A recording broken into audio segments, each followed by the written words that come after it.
What's up, guys? Welcome back to TCG Bros, and today we have an updated deck profile on Volcanics for the July 2015 ban list, as well as Core.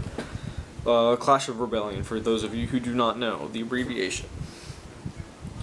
But let's go ahead and get on into it. I'm not going to explain the Volcanics. Just go ahead and go watch my previous video for the Volcanic, like what the deck does and such. But we do play the 3 Rocket, 3 Scattershot, 3 Shell.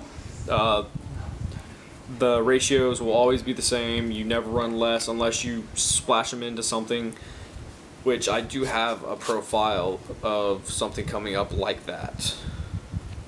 Well, with these splashed into something, but I'll just leave that be for right now. And then onto the non-Volcanic cards, we play 2 Firestorm Guard. With the addition of Jar of Avarice, I dropped this down from 3 to 2. This card is actually dead in hand a lot of the time when I was playing it at 3. I feel like 2 is a good number. The only downside is if you go through Jar of Avarice, you have to loop each of the other ones for Scattershot, which is, it's okay. It's not great, but it's still a play you have to make. Then we still play the 2 Fossil Dyna. This card is so good against the meta right now, and I think from here going forward, this card is going to be the best card in the main deck, hands down. And then we added in Thunder King Rai-Oh for, stopping searches as well as stunning your opponent. And then I also play 1 Juragedo for a tech card. Juragedo, for those of you who don't know, during either player's battle step, you can special summon it and then gain 1,000 life points if you do. And you can also tribute it to give another monster 1,000 attack. Now, the reason I'm playing this is not only do I get to gain life, but also beef up my monsters, like let's say a Fossil Dyna that's been Fiendish Chain and my opponent's trying to attack over it for some reason. I don't know. Something stupid like that. It basically boosts it up to the point to where it's going to get over that a monster.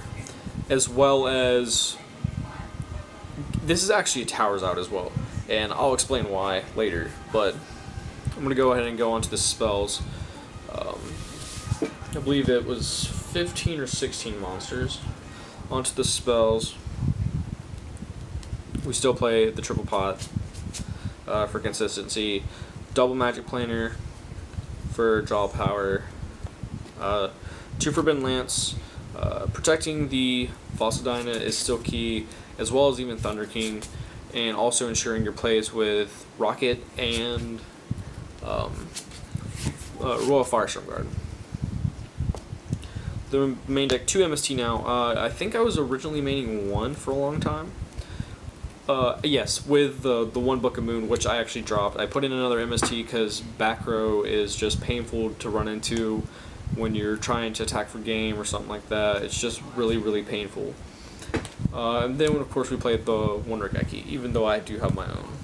But still, it's always nice to clear a board and then put some attack on board.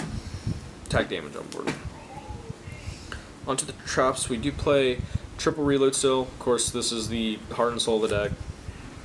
It's what makes the deck good. I'll also come back to this in a little bit, but we still play 3 Fiendish Chain.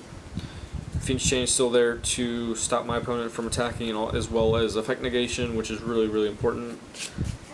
I think this will be one of the most important cards going into the next format with the new decks coming out. Then we play 2 lose 1 turn. I think I originally said I was going to pick up a 3rd one. I did end up picking up a 3rd one, tested with it several times, and I just hated it. It was so dead in hand, and it was like so dead on field a lot of the times, and also stopped me from doing some of my plays that I wanted to do. So I ended up cutting it back down to 2 and keeping it at 2 for the most part. I'm considering even cutting it down to 1. I don't know how I feel about the card as of yet, even though I've been playing it for a couple months. But it's still okay. And then we play the 1 Vanity to go along with that. And then for the tech card for the discard fodder is the Divine Wrath. Divine Wrath is a counter trap card. I'm assuming a lot of you know what it is. But you discard a card to negate the effect of an effect monster, and if you do, destroy that monster. Now, the reason this is good is because not only is it a counter trap, it negates any effect anywhere. So, let's say my opponent activates Effect Veiler to my Firestorm guard. I have this to negate it, as well as discard the Blaze Accelerator reload.